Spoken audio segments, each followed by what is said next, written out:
All right, it is movie review time again, and I just recently took the opportunity to watch the new DC movie, Aquaman and the Lost Kingdom. Now, this is the last movie in in the DC universe before James Gunn takes over, and I really wish he was already, in control, because this movie is a disaster. It is horrible.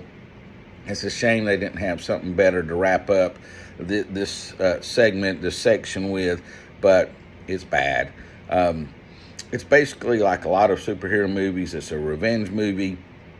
The character of David Kane, who becomes Black Manta, is of course trying to take revenge on Aquaman for unaliving his father, and so he finds the Black Trident, and that gives him extra power and strength. And of course, he then goes, after Aquaman and tries to destroy him, and it's just bad overall. The writing is really bad.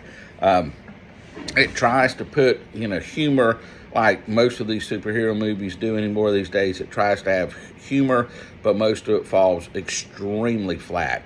If you want to see an excellent movie on how to use humor in a superhero movie or a comic book movie, let's say not even superhero, but a comic book movie, go no further than this year's Guardians of the Galaxy Volume 3.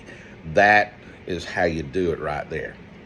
And that's why I'm excited about James Gunn taking over, because if he can get his writers and he can write scripts the way he does for Guardians of the Galaxy, I think his stuff will be a success. But anyway, back to Aquaman.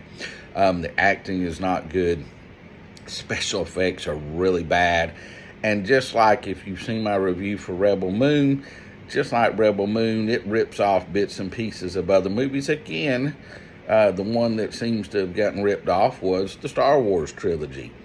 There will be some scenes in there that you will go, wow, that looks like it just came from Star Wars episode whatever. I guess it's an honor for Star Wars that, the movie writers and the companies are doing this, but at the same time, it's showing some unoriginality. When you can't try and come up with your own concept, you got to go just take something from somebody else. So, yeah, it's a bad movie. I don't expect it to be in the theaters very long. I think it'll make it through the new year. Actually, I think it'll make it through Christmas, and then I think it's going to take a nosedive, and I think it'll be on video on demand and streaming very soon. So personally, if you really want to see it, I would just wait. I think you're going to have a chance to see it for much cheaper, very, very quickly. I can only give it 1 out of 5 stars.